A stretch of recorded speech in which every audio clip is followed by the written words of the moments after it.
The Bengals just made a big addition in their quest to protect Joe Burrow. Time to talk about Dalton Risner, plus Trey Hendrickson practice today, and much, much more right now on Cincinnati Bengals Talk.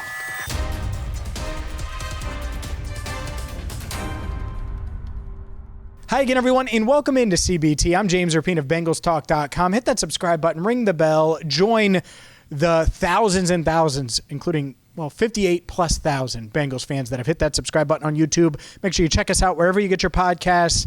And this breaking news video is brought to you by our two local sponsors and huge Bengals fans. Christian Husky, check him out with Sipsy Klein. I know he's excited about this news, and I also know that Win-Win Athletics, Jeff with Win-Win Athletics, is so excited about it. Check them out as well for the best flag football gear on the planet. WinWinAthletics.com. And Christian Husky, well, he's your number one real estate agent. Whatever you're looking for, Christian has got you covered. Check him out, SipsyKlein.com/chusky. Let's dive in to the news of the day, the news of the week. And I guess it should be Trey, right, when I say news of the week. But we're going to start with Dalton Risner. The Bengals have added a key piece to their offensive line, someone that I think is going to come in, and he might not start against the Browns, because the regular season is just 11 days away and he just decided to sign with the Bengals, or the Bengals just decided to do whatever it took to get him, or whatever the case is, whatever the deal is done. Dalton Risner signing with the Bengals. He visited last week. I talked about how important it would be to get him into the building, even if it is a vet minimum or something like that in that neighborhood type of contract, even if they don't plan on him starting right away. And what I think is interesting about that is Zach Taylor has declined to name a starting right guard to this point. Well, Risner, he gives you some stability there and proven track record there. He's made 81 starts in the NFL. He's played over 5,000 regular season snaps. He has that left guard, right guard flex. He's played both. He's a quality pass protector. And so you're talking about a 30-year-old who can play both guard spots, has pass protected well. You look at his Pro Football Focus numbers, and he hasn't given up a sack since 2022. The past 2 years, 25 total regular season games, hasn't given up a sack. So that's big.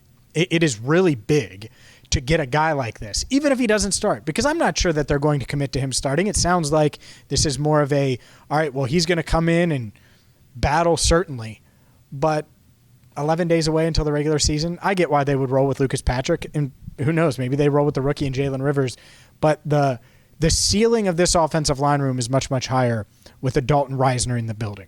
And ultimately, I do think he starts. I do think he ends up winning that job at some point this year. And if he doesn't, it still gives you experience depth to help protect Joe Burrow. That's why you, me, Jeff with Win-Win Athletics, Christian Husky, Andrew Fox Miller, that's why everybody's been talking about protecting Joe Burrow and the offensive line. And boy, oh boy, did it take all offseason.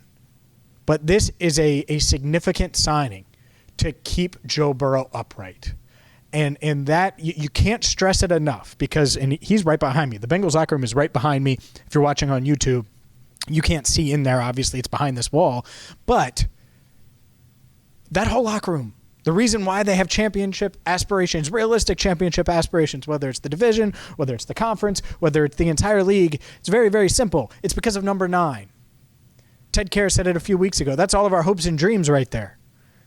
Well, when you add a guy like Dalton Risner, who on the surface, if you don't have Joe Burrow, is a nice addition, but it's nothing to write home about, right? It's not this, oh my goodness, he's not an all-pro. He's not a Pro Bowler. He's a solid quality offensive lineman, a quality pass protector, someone that's going to help keep Joe Burrow upright. So when you have Joe Burrow, when you have all of your hopes and dreams, and now you add another layer of protection, well, it's a big day. And so it's a really, really big day for the Cincinnati Bengals. I can't overstate how important it is to have an addition like this, especially when you look at Monday cutdown day and they only keep 8 offensive linemen. And then you're like, oh, well, they're going to add someone on waivers. Well, that didn't happen. They didn't get anyone on waivers. And it's probably because they said, we want a proven commodity, someone that visited last week, worked out last week. He's saying who day in a video on his wife's TikTok, like clearly was excited to visit here, and they get it done. Getting it done. As painful as it was, they get it done. And by painful, I just mean all offseason talking about guard and neglecting guard and talking about right guard. And now we're 11 days from the regular season. but they got a guy that can come in and help protect Joe Burrow. Now, if it were me, I would get him on the field and starting as soon as possible. I don't know if the Bengals are going to approach it that way. That's why I prefaced it the way I did. That's why I set it up the way I did, because I'm not sure that's going to be the case. But I do think he starts at some point this season, which is big, big news for the Cincinnati Bengals. And he does give you insurance. He's versatile. Like I said, at both guard spots, Lucas Patrick, versatile, can play center, both guard spots. It just really makes the room that much more well-rounded, and it allows you to be a bit more flexible with what you do, how you're doing it, and certainly helps protect number 9. Let's dive in here to the other news of the day, and it's Trey's day. And that's what's crazy about this. Trey Hendrickson signing his deal on Monday. He talked for roughly 12 minutes. We posted that entire thing on YouTube or wherever you get your podcast. So, again, hit that subscribe button and make sure that you get those alerts when we post, whether it's on audio or YouTube.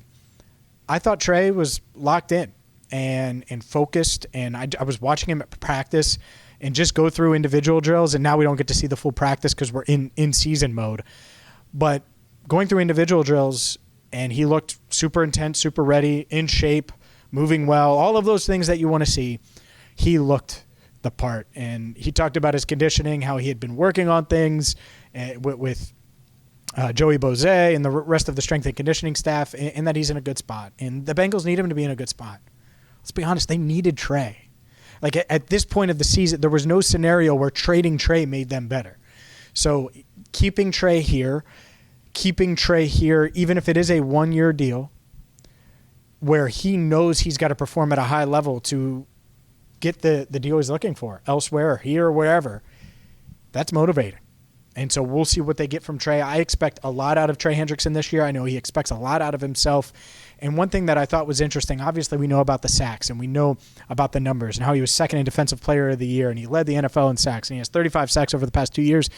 But today he talked about leading and helping the young guys along and really wanting to do that this year, to elevate what's around him. And I think it's going to be intriguing to watch, because how does he do it? Is it giving tips like he has? I've seen him give tips to Shamar Stewart. I've seen him give tips to Joseph Osai. I've seen him give tips to Demetrius Knight. And he also said, I'm not a coach. I'm a player. I want to play. It's as much fun as it was coaching. And so I know he's excited and happy about getting it done, putting the contract behind him, focusing on football this year. And things are coming together. Like, high level, you look at it, and the Bengals, they've addressed offensive line. They did get Trey done.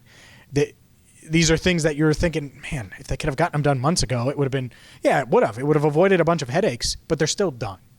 And he had today to practice. He has tomorrow to practice. He's going to be able to go into the weekend knowing that next week is a game week. He doesn't have to think about the contract situation.